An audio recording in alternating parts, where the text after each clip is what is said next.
It's the 10 to 1 podcast with your host, Brad Oman, featuring Ben Conowitz and Nate Laux. And here's the podcast. Hello, friends. Do you believe this was the best of the year? I can feel something inside me say, I really think it probably was a good one. Okay. All right, we need to workshop Yeah, that a little that's bit, not, guys. that didn't work. No, the way I and wanted you it get so to. excited on our other podcast. We make Ben sing songs, and But when I'm not under pressure, I like doing it. yeah, I know. But what I loved about that is you finally got what you wanted. You got Brad to sing with you, and you guys messed that up. You know what? But I still think that we gave it the old Christmas try, and that's what this episode did. It gave it the old Christmas try, and guess what?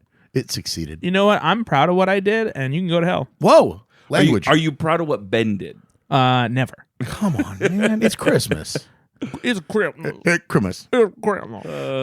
Ariana Grande, fantastic as always. I had such a fun time watching the episode. I cried. Because you love Cher so much. I watched both of her performances. I never watched the musical guest. I watched both of them. You really didn't need to. Well, we'll talk about that. Talk about that. Yeah, because there's a little bit of uproar in the Live from New York SNL Reddit.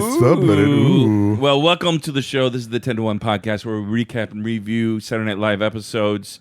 Guys, I do have some mail from Physical our listeners. mail? No, email. Or not even email. Someone emailed you. Internet comments. Yeah, I was going to say, that's not at all. From anonymous sources. Yeah. But we did say that we were going to call this viewer mail for some reason. So let's talk about some viewer mail. I don't think that they're all anonymous. No, they're not. Most of them have their name pretty clear next to them. Yeah, no, Big Scrunchy Bottom says.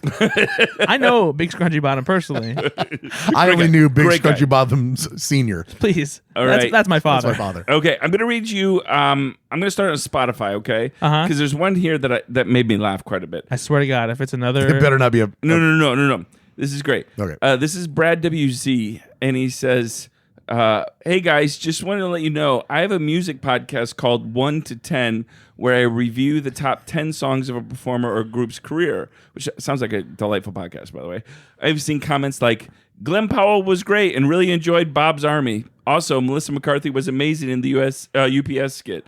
I think we might have gotten our URLs crossed. Anyway, keep up the great work, and I really enjoy the podcast. That's amazing. Oh, I love you, Brad WZ. Oh, I thought it was just another one of Brad's online pseudonyms, like Brad texting from the water closet. I wonder. Brad's on the toilet. I wonder if that's a joke or if that's true. I think that's legit. And so did you go look it up? Listeners, go to the 1 to 10 podcast. That's and hilarious. give Brad I have been wondering if we need to have the name of the podcast be the 10 to 1 podcast, an SNL rewatch show or something like that. Like we need to have what do you call that in a movie after the colon? Subline or a subtitle, byline. Yeah. But yeah, I think that might be because of that comment alone. People are accidentally commenting on other shows, which you know what, good for them. All right, here's another one from That's Spotify. Really this is from Ham Jams too.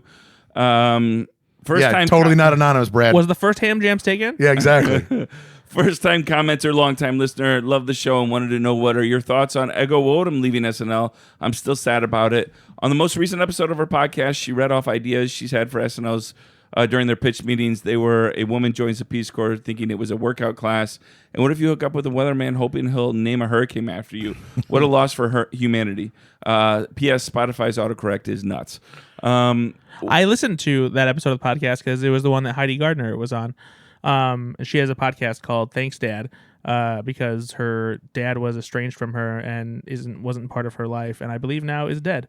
Whoa, Jesus. So the premise of her podcast is that she has a guest on and basically has them be her dad for the day and asks for fatherly advice and asks things like that. I listened to the Bobby Moynihan episode, which was a lot of fun, and yeah, it's pretty enjoyable.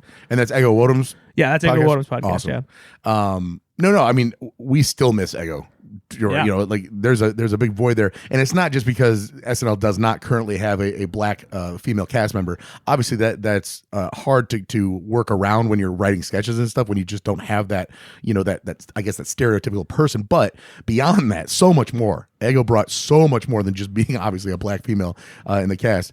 That was something where her and Heidi were peaking, right? Yeah. They were Cecily Strong, like getting to Cecily Strong level to me. Like, and then I don't know if it was a contract negotiation. I don't know, because obviously the cast was announced then she left. It feels like it, since they're not really talking about why they left too. Right. Which, you wonder if that's probably like something they can't talk about. Like, she came back, asked for more money, and they said, never mind, and whatever. And it was too late or whatever. I don't know. We miss her. I mean, I speak for the group here. I think that just by and large, we wish she was still on the show.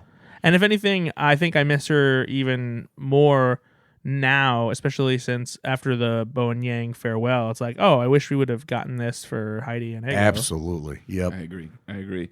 That has set the standard for me. I think and we'll talk about it later, but every long time, let's say give them 5 years or more, every long time cast member that's been there for that full contract should have something. They deserve their Bowen Yang, Kristen Wiig type send off. Like, I remember Kristen Wiig's send off was incredible. Well, and that's the thing that can be tough though, is because sometimes you don't know if you're leaving. Yeah, sometimes they don't know if they're leaving until it's time to make the decision, or if you don't, whatever, maybe don't get asked back too. Yeah, and I guess maybe that's why I'm saying they deserve it, whether or not they're going to get it or not.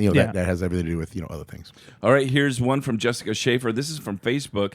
After Rob Reiner's divorce from Penny Marshall, one of the women he dated was, I believe, according to the 2020 episode, The Last Days of Phil Hartman, Bryn Hartman. Did you know that? No. Rob Reiner dated Phil Hartman's wife? Oh, whoa. Yeah.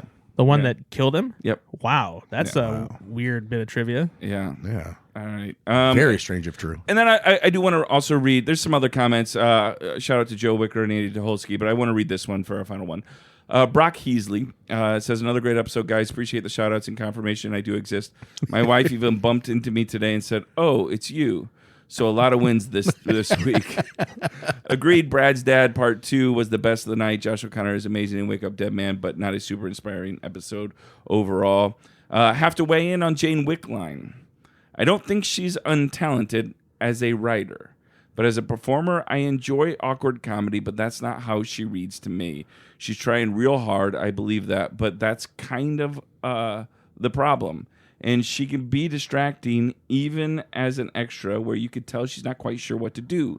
My wife may only be occasionally familiar with my presence, but every time Wickline comes on screen, she notices right away and says, she's still on this show? Keep up the good work. Goodness. It's I did ask for opinions on Jane Wickline. No, of course. So Andy Tucholsky sent me one in text form that said that I'm right about Jane Wickline. So did he comment that on? No, he what was his said comment? 37 times. No shit, I'm legitimately impressed. He's talking about your Taco Bell diet. Dang it. But those are our comments. Again, I guess I've read everyone. So read Joe Wicker. Joe Wicker Yeah. was a letdown episode of SNL after a banger with Melissa McCarthy, but the 10-1 never lets me down. Thanks, Bobo. We appreciate you, Joe. Again, if you are thinking that you got thoughts about this episode of SNL, please comment, Spotify, Facebook, throw them out there. We will read them on the show. We love hearing the feedback. Yep, so let's get right into it, man. Go for it, Mr. Nate. What do we got first up? Mr. Cold Open with the president himself. Same Mr. Moore. Never seen this before. Cold Open Trump's holiday address. President Trump Mr. delivers a rambling holiday address to the nation while hugging a Christmas tree and reading stage directions aloud. He warns about Arctic immigrants coming through chimneys, stealing milk and cookies, and references the newly released Epstein files. This is another political cold open. Brad, what'd you think? Yeah, fine. It's this is right down the middle. Yeah, right down the middle. Needed something extra. I was hoping for something extra because it was Christmas. Of course, commented on the Patriot games and the Epstein files, and I think he threw in a mini stroke for real. Seemed like he really slowed it down and kind of slurred his words a little bit. That was kind of funny. Yeah. And I do like him reading the stage directions. I thought that was funny. Yeah, I also remember when I did this with tree. No, with tree. flag Or with flag. Now I'm doing it with tree. It's sharp. It's still a funny impersonation, but again, we wish they would just do more with it. Just do something that escalates it. Do something that's just more than a press conference. I know it's 5 minutes long, and I get it. It's hard. Yeah, but maybe that's more reason to not do it every time. Yeah, I did like the evolving kind of impression that he's doing with a little more slur kind of thing. But he's keeping his left eye closed half the time now. Yep. I mean, it's just he's devolving like the real person. But it just sometimes I wonder if it's just like, okay, James, just go do your thing for a little while. And he does a great thing, but it can be a little clunky at times where it's like, okay, I get it. Now let's move on, right? And I didn't think there was enough escalation there. It Especially was when you're like, and SNL is a game of milliseconds, and so for this to go on for 5+ minutes, and we have 2 cut for time sketches that were very good. Yeah, that is where I always go, man. It's not like you didn't come up with good comedy, but you maybe just chose to do this because you feel you have to, and that's not a position where I don't think that. And I'm sure most of the writers would agree, but this is probably coming from Lorne and from the producers and the studio, maybe even like. It ain't broke. We're going to use this because we can and because people will tune in to see this. But the writers are probably losing their minds going, but we have so much better content. And maybe that's true. Maybe that's not true. But I think that if you're going to bull run right down the middle real slow like that, maybe do it 2-3 minutes so that you've got more time to do more fun stuff later. I don't know. Yeah. What do I know? Cut it down. Get rid of it. And there was some stuff, right? I mean, I think there could have been some. I mean, it seems weird to say some good comedy around the Epstein release kind of stuff, but that did happen. That did happen Friday night. Friday afternoon. So that'd be hard to. So to the well. I mean, how many times in the last 2 months that every joke Weekend Update they bring it up. They're bringing it up a lot, which it is on the tip of everybody's tongue, but they're not doing really anything with it. Anything new or anything creative. All right, moving on. Monologue. This was All I Want for Christmas parody. Ariana Grande jokes about not revisiting past sketches like Domingo before mentioning she just finished filming Meet the Parents 4. Is that true? It is. It's called Focker-in-Law. Don't you fucking laugh at that. Of course it is. No. I said the F word there because that makes me mad. Don't you laugh at that stupid joke. This is the 4th time they're doing a Meet the Parents movie, and they have had diminishing returns. And you're going to laugh at Focker-in-Law, you child. you child. You infant of comedy. Hey, tis the season. I'm laughing because it was so dumb, and I knew you would be so mad at it. You son of a bitch. Do you think somebody like burst open the door with a script page in hand, like, I've done it! I've got it! I've done it! Guys! Fockers-in-law! Huzzah! And everybody was like, oh, well, guys, put a bow on that. Everybody take a break. Breaking glasses We've of ale. done it. Yeah, we've done it. We've broken comedy. I don't want to talk about this episode anymore. And back to this. Ariana launches into a full musical number parodying Mariah Carey's All I Want for Christmas. Had you guys heard this song before? By the way, I don't know what this is. Let's just say nobody can do Mariah Carey karaoke unless it's Ariana Grande. She's the only one that can probably do it. I wrote that down. I said she's incredible. Her monologue, just switching the words like that and still carrying a tune with the comedic timing, all put into one package, is impossible, and that she crushed it. Let me say this. I love musical monologues. I really do. And this was fun. But I actually also love when the cast becomes the backing group for it, and that's a lot of fun too. Yeah. So I thought this was pretty good. I didn't think it was great. It was pretty good. It was funny. The turn, like, what to get my cousin Steve, that was good. It wasn't like it didn't have me like roaring, but I thought it was really good. She was fantastic. Yeah. So I liked it. Yes, this is a very enjoyable monologue. And they bring all the cast members up there. Bowen Yang got a big reaction. Yeah, it was great. It was very well done. Listen, monologues can be tricky because it's obviously for somebody like Ariana Grande, it's what do you do? Yeah. Are we going to go musical? Are we going to do questions from the audience? Are we going to do backstage? They haven't done backstage in a while, by the way. I would really like to see a backstage tour. They're renovating. I need to see that. They are doing construction. Are they really? I don't know. I just how dare you guys? I fell for that hook, line, and sinker. I thank you so much for yes-handing on that one, buddy. That's It's improv. a Christmas miracle. You guys are mean to me. All right, moving on. Elf on the Shelf support group for troubled elves on the shelf. Ariana Grande plays an elf who's been cut in half, delivering some dark comedy there about the trauma of being a holiday surveillance toy. I liked the creativity of this a lot. This is great. I liked, just the situation. What is his name? What's the new guy that Jeremy Cohen? Yeah, he made me laugh a lot. He's got this awkwardness to him that I really, really like, and it's coming out more and more. I just feel like he's going to have a rise on this show. Oh, absolutely. He's definitely finding a voice in the show. I really like him in this He's got Bobby Moynihan energy. Yes, that's it. Yep, that's absolutely it. Ben, what did you think of this? I loved this. I thought that the escalation was creative, tremendous. Yep. It was creative. The voice changing stuff is good. All the practical effects worked. Keenan hitting a vape and talking about being dookied out, like only Keenan can deliver those lines. Introducing that they explode if they have naughty thoughts was a really fun and then bit. having it happen. Kam Patterson was great. Jane Wickline was fantastic. Yeah. She was wonderful. I had to watch an old man struggle and scream for 9 hours while making this face. That's the best she's ever done on the show. Was right there. I laughed hard at that. That's an exaggeration. But It's so dark. No, your cousin planet, whatever. But like, this is the best live sketch she's done, in my opinion. Okay, it was so funny. I know you guys are going to disagree with me, but I'm going to say I don't think that the voice changing was necessary. Well, so they kind of set a precedent because that's what they did when they did a previous Elf on the Shelf sketch with Jason Momoa, if you remember that one. That was one where Santa was having a meeting with some elves on the shelf, and Jason Momoa didn't want to be with his kid anymore because he had just started jacking off. Yeah. So they kind of set a precedent that that's how the elves talk, and so they. I know, but I just don't. I don't love it. All right. Well, since Nate's got a nitpick, I've got a nitpick. Oh Yes! my gosh! And this is a purely logical. Why? Nitpick It's Christmas. that breaks the. By the way, Christmas. I love that he was gonna bite his tongue on it, but now he's like, It breaks I'm in. the sketch.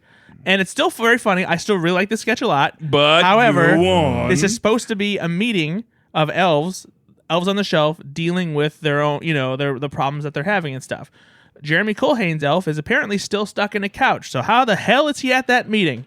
They're all they can get out on their own, you idiot. But he said, I'm still stuck in the couch. Yeah, like when he goes back, he's got to get back on the couch because that's where they left him. But he's still stuck there. You don't know how Elf on the Shelf works. So how does he? How?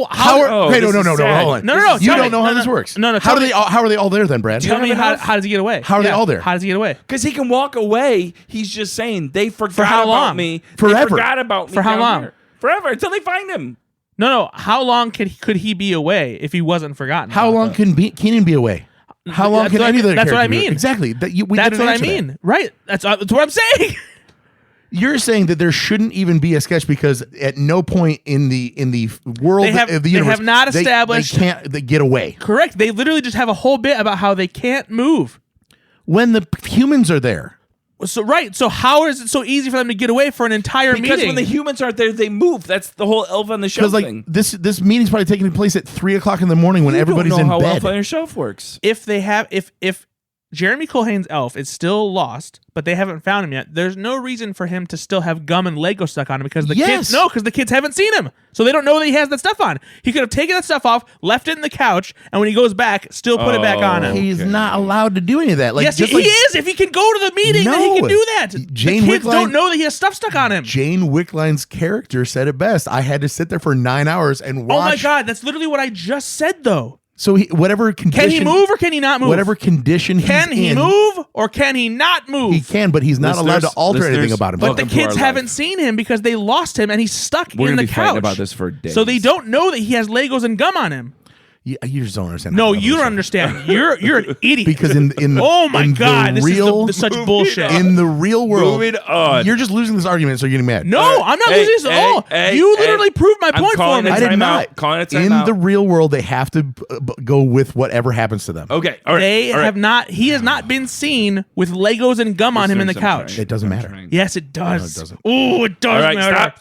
All right, moving on. The sketch was hilarious, and you're an idiot. All right, The sketch was hilarious. And you're wrong. moving on. Home Alone parody, extremely graphic and bloody parody, where Kevin, played by Ariana Grande, forgot to dismantle all the household traps, leading his family to a series of horrifying mishaps. I don't know why Colin Jost made me laugh in this so much, but because it's perfect use of Colin Jost to be the biggest douchebag in the McAllister family, other than Uncle Frank. But this was, and they also included the South Bend Shovel Slayer, which made me happy. Nice. Yeah.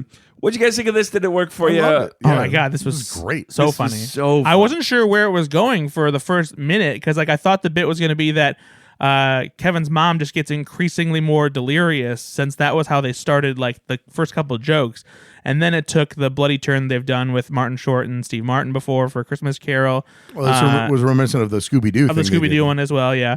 But yeah, it's I mean, this was absolutely hilarious. I love the escalation of all the deaths getting worse. And Ariana Grande looks incredibly like a small boy. No, yeah, this was beat for beat a wonderfully funny pre-tape. I loved this. Yeah, I agree.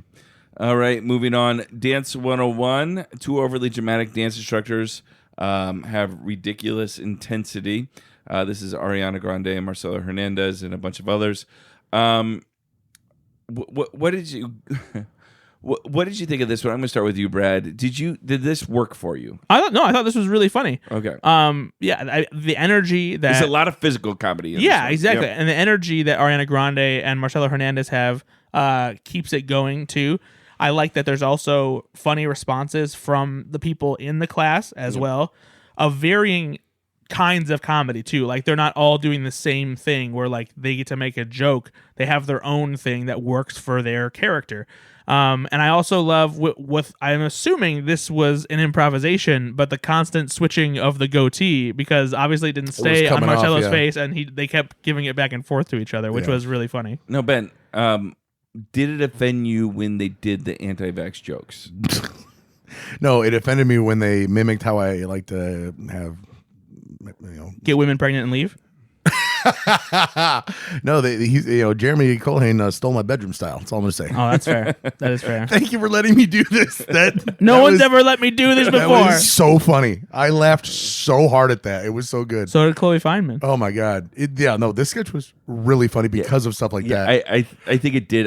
It made the sketch even more funny. Oh yeah. Seeing Ariana Grande break and just they were having a lot of fun in this. There's a lot of the same type of thing that made the Quinta Brunson car thing funny is the interpretive dance stuff. Yeah. Where he's like, my ex-wife dropped the charge. Like there's a lot of that physicality of the description using your body of what's going on that made this very funny. And I love when SNL does stuff like this. It's very clever. And that's what like, oh man, it's funny. I'm laughing, but I'm also appreciating how clever it is. You know? Is wiping your favorite part of pooping? It's so good. That's such a fun. I was like, where do they go from here? And that's good escalation.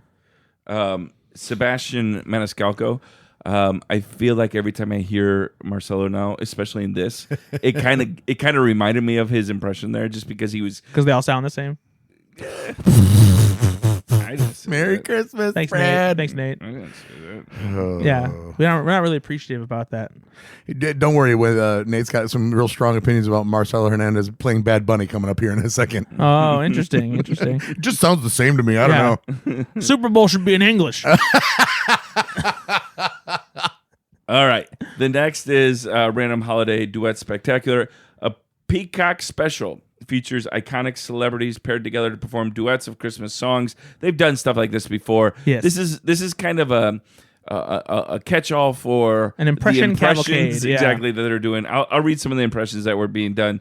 Ariana Grande did Katy Perry, did a great Katy Perry. James Austin Johnson did Bob Dylan. This is kind of Ariana Grande and James Austin Johnson's kind of like wheelhouse. Yeah.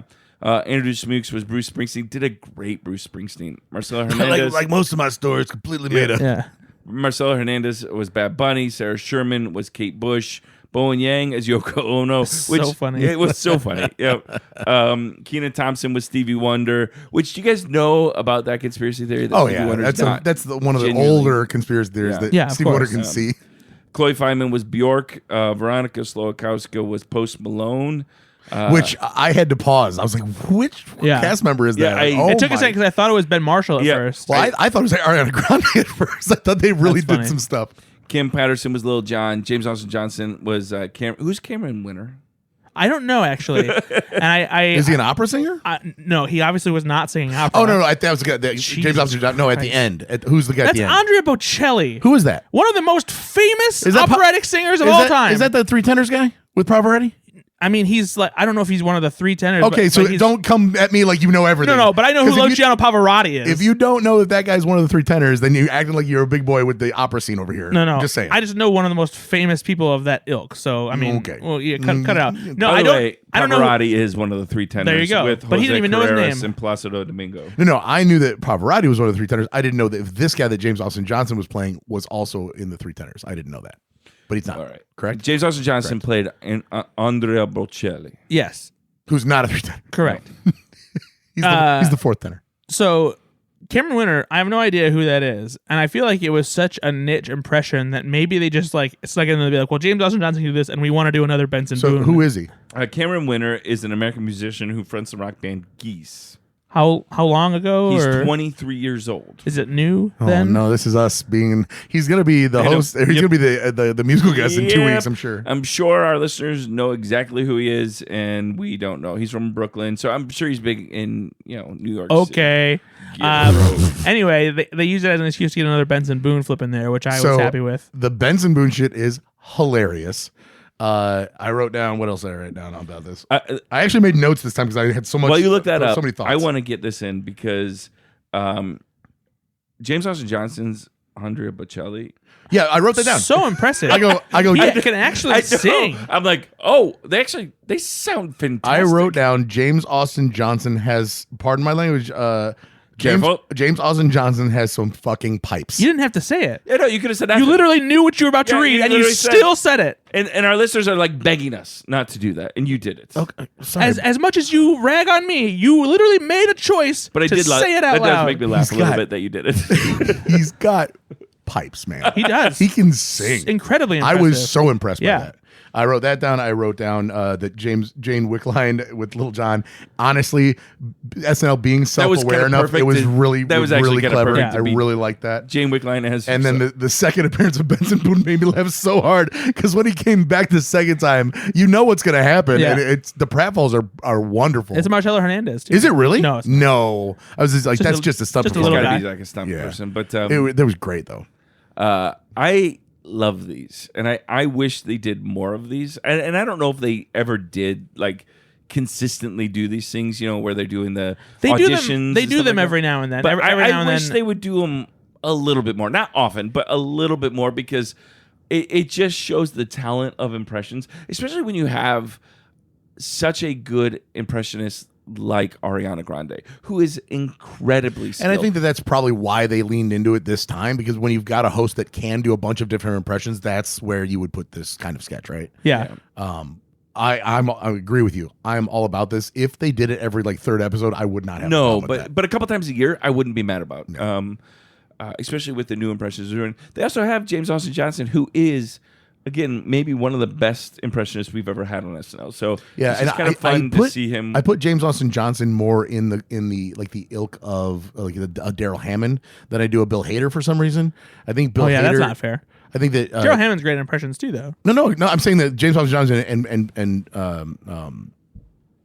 Bill Hader. No. Daryl Hammond have a very broad spectrum of impressions, but for some reason I feel like Bill Hader's impressions are just on another level. I don't know. Yeah. I think that I'm not sure if Bill Hader has as wide of a spread as James Austin Johnson does, though. See, I think he's got more. I think Bill Hader doing John Malkovich is a very specific and unique, for sure. He's very good accent, right? Yeah. But James Austin Johnson's are just a little bit more close to how he normally. I don't know. Let me say this. I don't think I that's true. bet No? you could have him do all of the ones that I bet James Austin Johnson could do every impression that what's his face can. Yeah. Bill Hader. Yeah, Bill Hader. All right. To the point, and there's many more that we haven't seen too. When we went to go see Andrew Dice Mukes and Devin Walker and James Austin Johnson on tour a couple of years ago, we got to ask questions, and I asked, are there any impressions that you've been trying to get on the show you haven't? And both Dice Mukes and Devin Walker were like, oh boy, here we go, because they know that he's probably pitched a bunch of stuff and has done so many different things. And he did a Jennifer Coolidge. Yeah.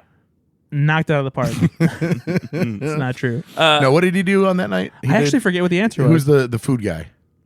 Not Fieri, but Bobby Flay. Oh, yeah. That's right. Another one is we didn't see a ton from Chloe Fineman in this one. She's another very skilled impressionist. Yeah. So, but I feel like hers is a little more a little bit like Bill Hader. What they do very, very well, but they don't have the breadth of skill that James Arthur Johnson can. All right, moving on. Believe in Black Santa. A riff on Miracle on 34th Street, where Kenan Thompson's Black Santa Claus is on trial for breaking and entering. Mikey Day presents evidence, but Kenan busts out a Christmas-themed version of Cher's Believe that brings everything into question. Is this a missed opportunity to not have Cher in this, or do you think they were going to put Cher in this and she could not be in it? I'm not sure they would have had Cher play a Black Santa. No. No, just to bring her in at some point into the sketch. No, I don't think so. Because you use a Cher song when Cher's the musical guest. Yeah, but then you'd be wasting the time of an 80-year-old woman who doesn't need to be there to do what Kenan Thompson is doing already. I know. It just feels like they often like cameos. Here's what I think. I wrote this down. Don't say it again. I wrote this down. I wrote this one down. This is one I wrote down, Brad. Yeah, but don't say though. So what I wrote down is that Jeremy Colhane was stuck in the couch because. Oh boy. No, I did write down. What I wrote down was. Okay. No, that I wonder if they honestly did. Now that the Elf on the Shelf thing honestly doesn't support my point anymore. But the auto-tune there, kind of, and the auto-tune here, setting up for Cher's first performance, which uses auto-tune. Is it because you read that on Live from New York? No, I really didn't. Oh, because someone else said that in Live from New York. I thought that maybe they were like, oh, well, we don't want the audience to be jarred that Cher's going to be using auto-tune, so let's put a little auto-tune to remind them of what Cher does, so that it's not like, wow, she uses auto-tune and she's 80. I don't know. That a fleeting moment in my thought. It would feel weird, I think, to do a sketch just to prepare someone for a musical performance that has autotune. It's not like people don't know what autotune is. That's fair. It maybe just coincidence there. Cher didn't use autotune in her performance. That's adorable. She didn't sing. Well, so that's what the controversy that has been stirred up on the Reddit. She didn't even come close to singing. Well, here's the thing, though. She did sing, and it's the first song that is the problem. You can hear her singing. It's faint, though, and it's because they're doing the autotune stuff.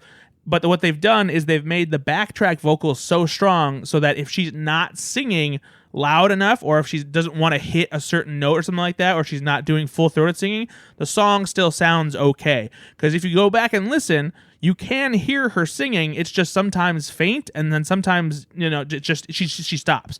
So she's not really lip-singing, but she's not fully singing either. No, this is her singing, and then and then everything else is behind her filling it because she's 80. Yeah, I get it. You're not able to do that as much. But the second song you could tell she was singing a lot more because that was an auto tune, and it naturally sounded like she was singing. Even though there were also in that song there were still times that she pulled back, and there was the backtrack that was the stronger part. Yeah, but she definitely sang. It's just what do you expect out of that performer at that age? But anyway, if you're going to be on SNL, I expect you to sing. Okay. Oh my goodness! I mean, why not? Why have an 80-year-old that can't sing? I mean, she did sing. She just that first song. I mean, I'll go back and listen, but she very. Next time I see Cher, I'll let her know and that you were mad at her. Yeah.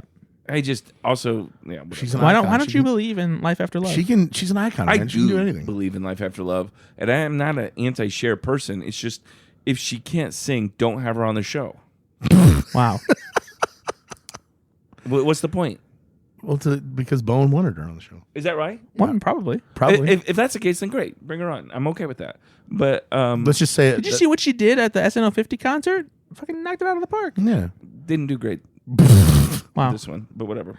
All right. Black Santa was very funny. Very funny. I did listen here, young man. He's trying to make it wholesome somehow.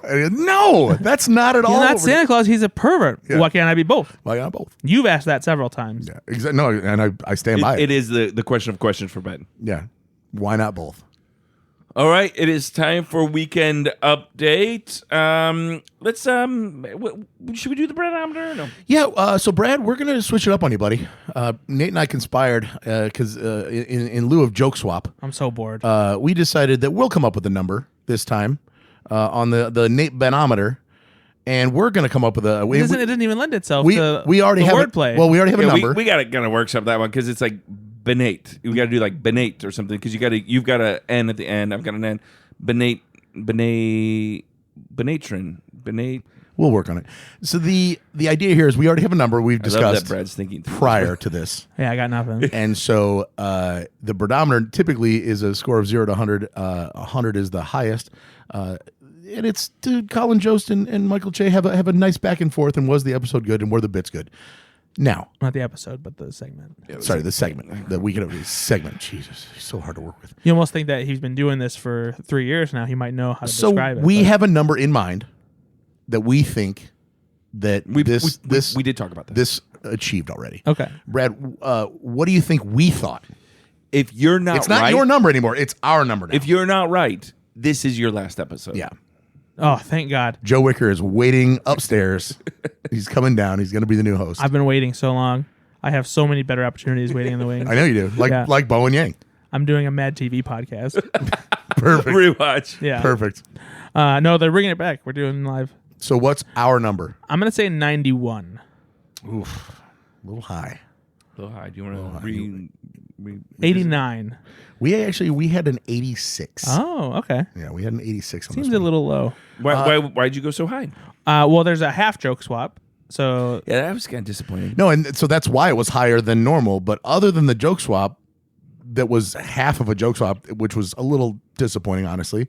There was only like one other joke that like went. I back would and say forth. it was disappointing. I'm actually kind of surprised because I saw some backlash in the Live from New York Reddit too.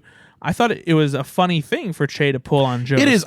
I always look. I like when was when it they both really do it. though? I get skeptical that if it's Oh no. No, I believe that he literally at the very end when you hear them on the way out of Weekend Update, he said, "Well, that's not what we did in dress rehearsal." Yeah. Okay. Yeah. All No, right. I believe so. And so I actually, sometimes those aren't as like. So that we've was- heard this before from people that see the you could dress rehearsal. you could tell Okay. from Jost that he was So completely in the weeds. my thought on this is that it's so hard. Like that is such a great prank and a real prank, and it should have hit harder.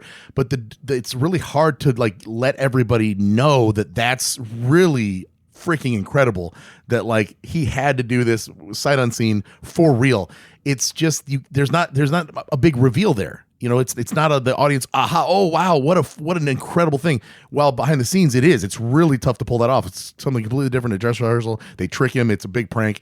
But the I don't know. Also- it's hard to like, get excited. I don't know. It's really. It's I weird. think also for me, jokes swap has been escalated so Sure, it's effectively. hard to top what they've been doing. It is really hard to top it, and this just didn't feel like an escalation to where it's been the last. and many it's times. again, it's really hard to do. No, that. and I'm not mad. I was glad they did it. It's a I'm not great mad prank. at it, but Great prank. it just didn't work as well for me. All right, so 91. That's my number. Oh, you were wrong. How does it feel? You're wrong. I did think that the jokes were pretty good. I thought it was the Weekend Update jokes were fine. They weren't bad at all. And so I think this was better than the last couple times from Weekend Update. I thought they have been, kind of unusually slumping. Right? They're almost always as consistent as anything on the show. And I thought the last couple episodes they weren't as good. I thought this was a return to form. Yeah, no, the episode, the episode, Brad, the bits and the segment was very good. All right, let's get to some of the bits. Tell me what you think about Tyson, Michael Che's 12-year-old nephew who alternates between being sweet and threatening Santa Claus for not bringing him a bike last Christmas. This is played by new cast member Kam Patterson. Brady Bear, what'd you think of this one? I thought this one was pretty good, honestly. I think there's a lot of potential in this one. I think that the music really helped, like bring it home too. Like just having that kick in and him get really serious straight to camera. And I liked the escalation, especially in the third part too, of when he started talking about hooking up with Mrs. Claus. I'm gonna take your bitch. Yeah, I'm only wearing Damn. a puffer coat and Uggs, and that's for traction. Yeah, it's a good line. It showed to me like a side of Kam Patterson, because I think he's still trying to find his kind of place on the show. But I want to see them explore this kind of sweet but also kind of devious, juxtaposition that he showed there. I like where they went with this character, and I thought it was really good. Yeah, no, I enjoyed this a lot. I think that the back and forth with him and Che like, okay, I'm gonna let you finish, man, but I don't like. So I didn't get you anything for Christmas. What do you kept Unky on? Che. Unky Chair. Stop saying that. Like that's just funny. All right. It was especially nice because just this past week I saw a really funny comment on the Live from New York Reddit where someone had a GIF from I Think You Should Leave of the game show where he's like, figure out what you do. Yeah, It's like that. Anytime I see Kam Patterson on screen. Yeah, I saw that too. It's like, and we want, and it's like it's a good thing. We want him to figure out his voice, you know. All right. The second bit there is welcome back to the show, A.D. Bryant. Yeah. Trend forecasters, played by Bowen Yang and A.D. Bryant, a long time bit they've done. A.D. Bryant returned as special guest to reunite with Bowen Yang for their recurring characters. They targeted mistletoe musical intros that go 1, 2, 3, 4 and Chinese trends. Mistletoe, go to bed, bitch. Go to bed, bitch. So I'm sorry for saying that word on this show, but this bitch is a network TV cleared swear word. So Is it we're now? fine. Okay. It has been for decades. At least 6 minutes. I missed A.D. Bryant. It makes me nostalgic to see some of these cast members back. And we're going to get to how sad I was to see Bowen go. But what did you think of this one, Ben? No, I was wondering what they were going to do for Bowen's last episode. He was such a good Weekend Update guy. Exactly. Right? Like which of his characters were going to be, and I'm so happy they went with this one. It gets A.D. Bryant back. You know, they are wonderful together. You know, they haven't missed a beat. Clearly, A.D. is still top of her game. You know, really, really just fun. And just one of those kind of where I was like, aw, this is just fun. Yep. Yeah, it just felt comfortable and it was nice. I was wondering what they were going to do because Bowen Yang, he's got a firm legacy at SNL, but he doesn't have a wide array of like beloved recurring characters. He's had some characters that have popped up, and he's had some real life figures he's played over and over again, but none of them are like he's not turning top tier into a movie or anything, but he's right? always been super funny with random one-off bits at the Weekend Update desk and other characters that just have the energy that he needs. And just his performance, right? It's just so good. Yeah, so this was one. Honestly, I'd kind of forgotten about these characters, and I was like, oh yeah, these two. So it was great. Yeah, I really like that one. Yeah, it was. I also loved that some of his closest people were back. Yeah. So, all right, Love Is Blind reunion. Do you guys watch Love Is Blind? It's my favorite show. I've never seen it. Okay, no, I've seen it here and there. This is a parody of the Love Is Blind reunion format featuring Ariana Grande dating the Grinch. Mikey Day is the Grinch. Features unlikely Pod Squad member pairings and a dig at Sarah Sherman's looks. Also, his name's Neil. he goes by Neil. Yeah. Okay, so I wasn't sure where this was gonna go, and in the beginning, I'm like, okay, like she's like, oh, the Grinch. And I didn't know if they were just kind of gonna end with that. Where they took this though really made me laugh. I've only seen the this Love Is Blind format thing once with Molly, and it was very similar to how that format is in real life. And I thought it was really, really funny. I don't know why this one got me, but I thought it was really funny. I love seeing a holiday sketch. Mikey Day as the Grinch is fun. What did you think of this one, Brad? Yeah, this was solid. I kind of wish that there was a little more to it. Like it's amusing. The best part is Ariana Grande's reaction. It's like, what the. She honestly says what the and she catches herself. That's the best part of the sketch, honestly. Do you have a penis? That's great. Yeah. And no. What he describes as the corkscrew that's in my butt that hurts the woman and me. Yeah. Like those are the two things. Yep. Ariana's reaction and that bit. But outside that, honestly, I didn't him being the one who was pregnant, I thought was pretty funny. Yep. I don't know. I think that maybe it's because I saw the two pre-tapes, or sorry, the two cut for times today, just after it. And I really wish one of those would have been there instead of this. I actually do agree with that because I was thinking about if I wanted one of these cut for time sketches in, which sketch would I cut? And it would have been the this Love one. Is Reunion That's sketch. right. Again, it's not. It was a very good episode. Listen, in If the this is your pantheon, weakest, right? In the pantheon of sketches, this is no way, shape, or form bad. Yeah. it's fine. And probably been one of the best sketches of last week, if it was him. yeah, honestly. So, but I didn't dislike it. Again, I was kind of familiar with the format and the thing they were parodying. Right. And so that added a little extra humor. Also, kudos to the costume department. As always, that looked basically like the same stuff that Jim Carrey wore. I mean, it's just incredible detail. Mikey Day had to get a Navy SEAL to help him get through. All right. Final sketch of the night, Delta One Lounge. This was Bowen Yang's farewell.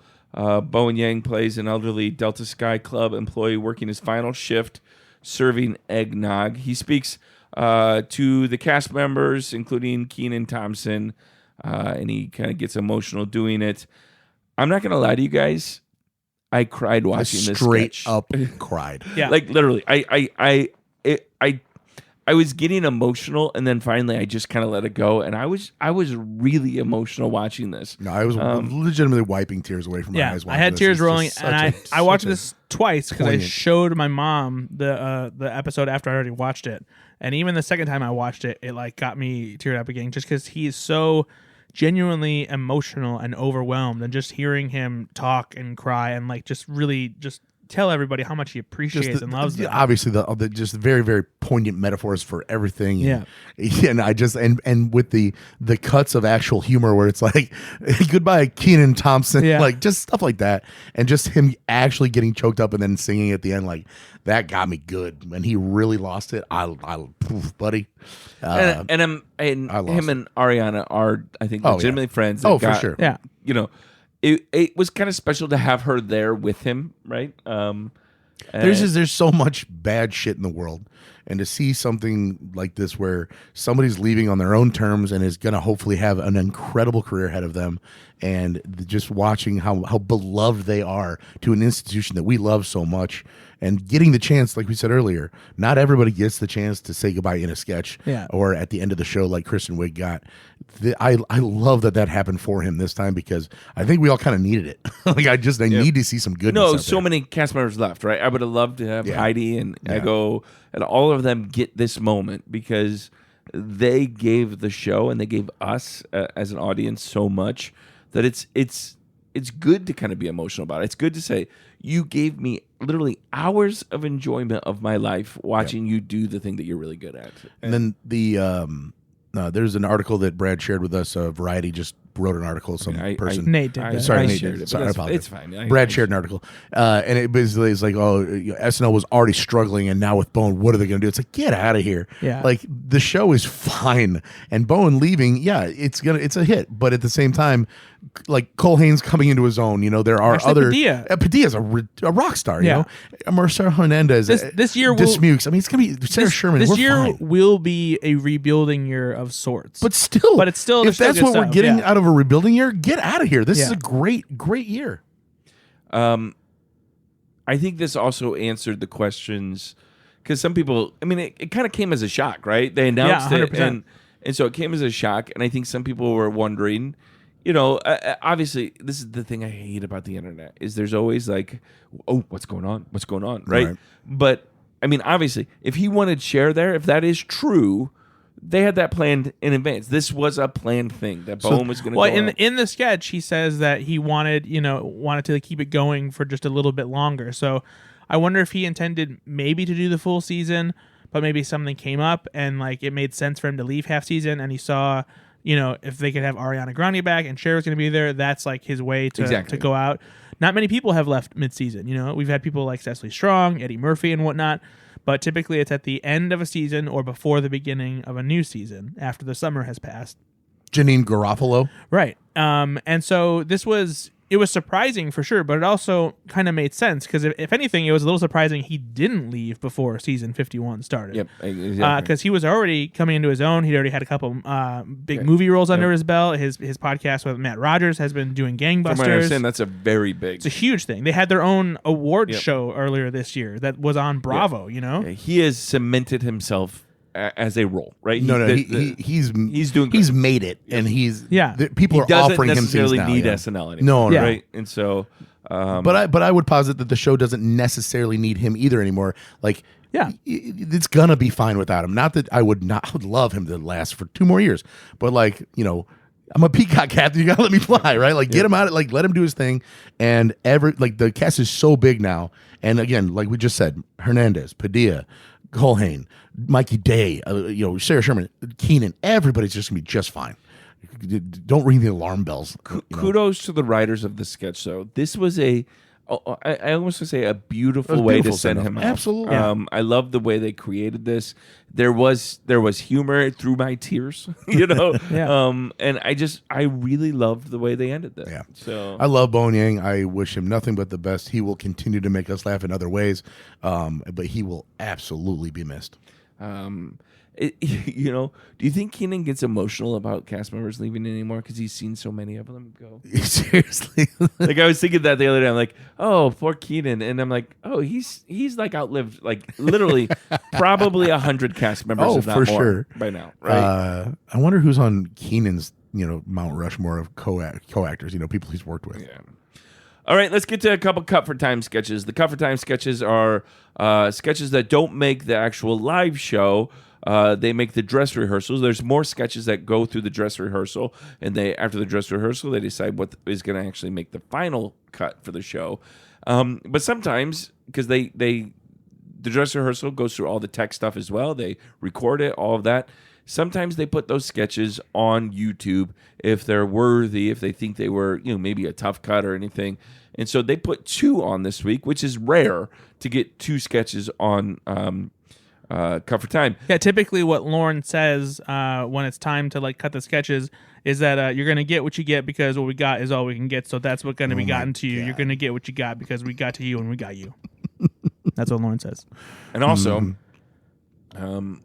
sometimes we don't see Cut for Time sketches because if you could reuse a sketch, they're going to. Obviously, it's Christmas time. They're not going to reuse that. You've got Ariana Grande, featured in some of these. So perfect to put these in. All right, let's go with the first one. Let's go with Espresso Martini in this Cut for Time sketch. A commercial warns viewers about the dangers of a new substance, the Espresso Martini. Do you guys like Espresso Martinis? I think I've only had one once. I remember it being fine. I've never had one.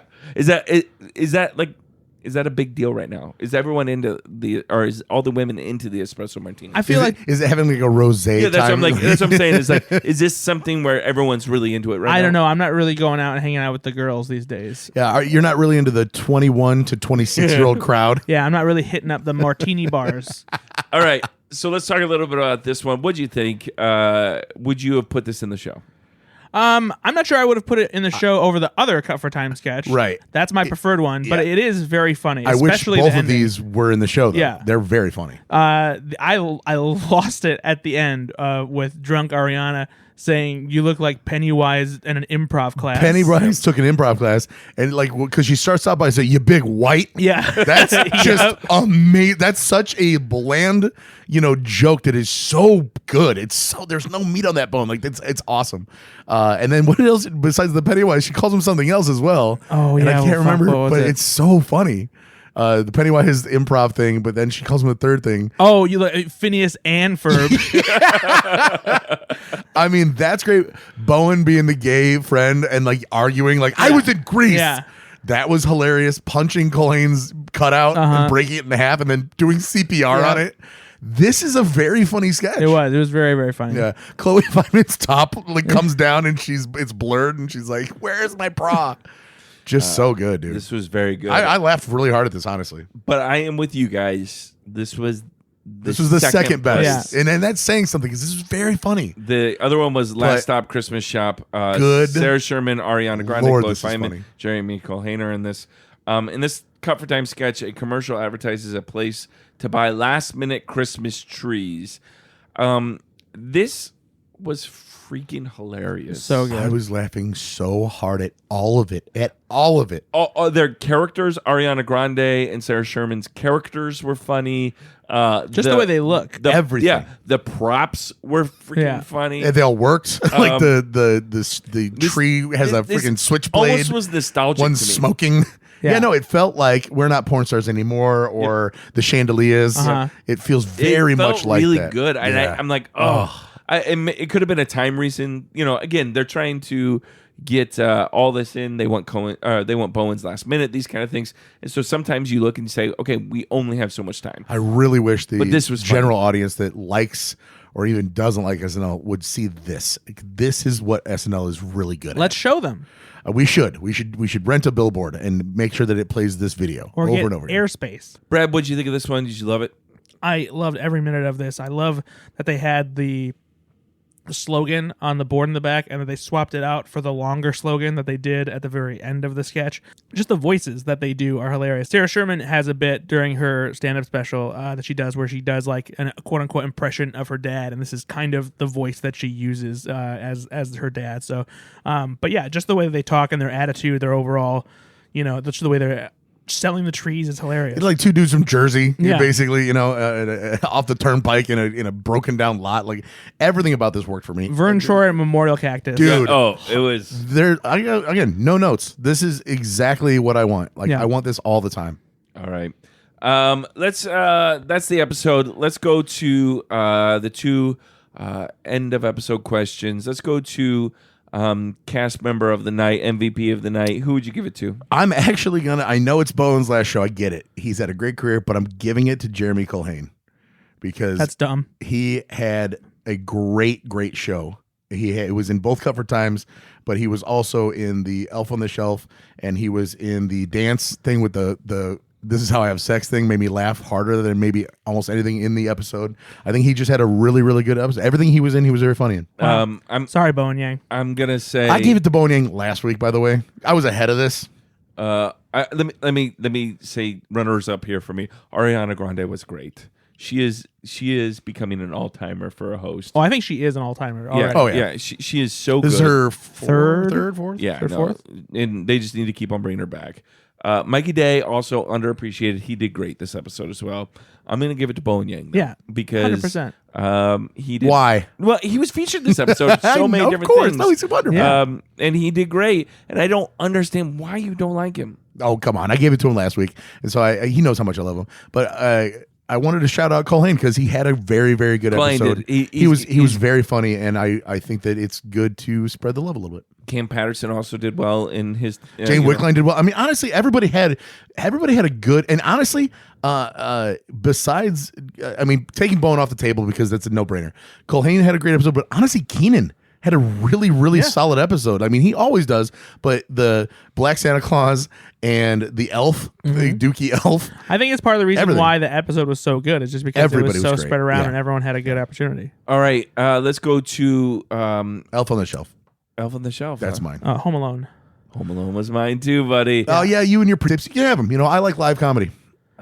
He picked a pre-tape last week. No, I didn't. If you run the tape back, you'll notice that I did. What is it then? I can't remember. Yeah, that's what I thought. Elf on the Shelf was very funny. Actually, top to bottom, probably And it was Brad and his dad, so it was a pre-tape, so suck it. best It's true. episode. It was Brandon's dad. Probably best episode of the year for me. Yeah, I would. Melissa McCarthy is right there. Yeah, with it's this. close. I was It's gonna very say that's the close. only But- one that I thought I was like, is this better than the Melissa McCarthy episode? And I think that maybe just Top to just a bottom. bit, yeah. And it might just be because of all the emotions with Bowen Yang leaving Yeah. that pushes it over the top. But again, I don't even know that it's fair to compare those two. No, but know? again, I don't think we have to compete against each other. Those two are very good episodes, but this one was. If I had it to was- pick two episodes to show somebody who's never seen SNL before and you can only pick from this season, those are the two episodes we're showing, right? And I told you last week I really wanted a good Christmas episode. And I You think this did. is a very And I think good they landed Christmas that plane. episode. Merry for sure. Christmas. Very Christmassy. Hey, Merry Christmas, guys. Okay. Who do we that's have ne- again? You just We're gonna be on a break. Happy honky tonk. We're gonna be on a break for a little while. No new So episodes mean to for a me. little while. Well, I mean, we might fit another one in there, here and there. Why do we want to release another one that gets 0 downloads and 0 likes? Everybody hates everything that we do, Brad. Other than this crap. Listen, Wow! All of a sudden, like he's saying Merry Christmas, and all of a sudden he turns into We gotta Scrooge. Yeah, about- because you didn't say it back, you Scrooge. You said it Listen. first, idiot. No, you said All this right. is. Tweedledum and Tweedledummer. Listen, He's talking to you for both. what I get it. we need to catch up our Go Flix Yourself listeners. That's true. So we're gonna give some love over there. So we've got this other podcast that we've been doing even longer than this one. Go Flix Yourself. We talk about movies and No TV. snacks and catch up. Snacks. And then we sometimes Nope, we no have movies. talked No about a TV TV sorry, show. no TVs. Yeah, sometimes. You know. Anyway, this is boring. Let's get So to the again, we're gonna get some new episodes of that as well. Who's in January on SNL? Stranger Things star Finn Wolfhard will be hosting for the first time on January 17th, 2026. That's when At- SNL will be back. At So we'll have a few 40, weeks. 43 years of age, Finn Wolfhard making his debut. Stop. Well, no, it's Stranger Things season 19, so it's good. Why does he do this? Oh, He's dumb. It's fun that they're going to have him on the show I like those when the first- thing that he's promoting has already been out for 17 days. The finale happens probably on. has other things that he's working on. I hope so. He's directing now. He's a director. And everybody's a director. He directed a movie this past year. Well, good Is for it him. good or no? I haven't seen it yet. It's called Hell of a Summer. I'm giving all hate for no reason. I don't understand what made you Actually, so I really angry. liked him in the new Ghostbusters movie. He's adorable. No, he's a good actor. Yeah, I'm looking forward to that. Actually, a fun SNL connection that he already has. His father is Lorne Michaels. Is he played at the NBC page that was out in front of 30 Rock promoting the first ever Saturday Night Live in Jason Reitman's movie Saturday Night. I hope they bring that up. They probably will. That'd be nice. Yes, but again, though, you say this. Stranger Things has their second, like the rest of this season coming out pretty soon, right? Christmas Eve or day, I think. Yeah, and then so I thought the finale is the series New finale Year's is on Day. New Year's Yeah. Eve. Yeah, and so it's not going to be that long after that. So Well, he said 17 days after his thing is over. It's fine. Yeah, I I already wasn't listening. covered all this. Yeah, it's okay. Nate doesn't listen. Neither you guys really listen. Like we said Merry Christmas first, and you said go to hell, and then you guys said so. This episode very Christmassy. And No, I said Merry Christmas, no. and you said nothing back to me. I said Merry Christmas. He said very Christmassy, and then you copied what I said. So As always. yeah, gotta try and be funny like Brad. No, I just said Merry It's Christmas. just sometimes I wish you would just let Brad. crickets. I wish you would And let not Brad the have his crickets own that are jokes. down here. Yeah, just because some other kid shits their pants on the playground doesn't mean you have to do it too. What? Classic Ben. I didn't poop. Look at me, I poop too. I'm a big boy. My favorite part's wiping. All right. Hey, what questions should we ask our listeners? Give us, let us know what you think of Jane Wickline.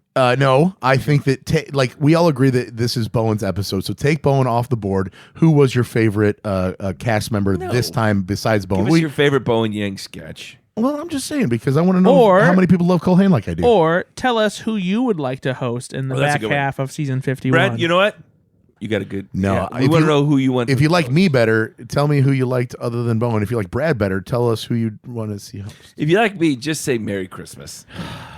You hear how he just trailed off because he's a piece of garbage? Man. All right. Well, we've got another podcast as well. Go Flix Yourself. Make sure you subscribe to that, and we'll continue to post new episodes until this podcast comes back in January. Brad, where can people find you? Of course, you can find me at slashfilm.com, the Slash Film Weekly podcast, and you can find me on Twitter and Blue Sky at Ethan Anderton. Sometimes there's an underscore in there. Just look for Ethan Anderton on either one. You'll find me. Ben, are you on the internet yet? Nope, I don't know what that is. All right, neither.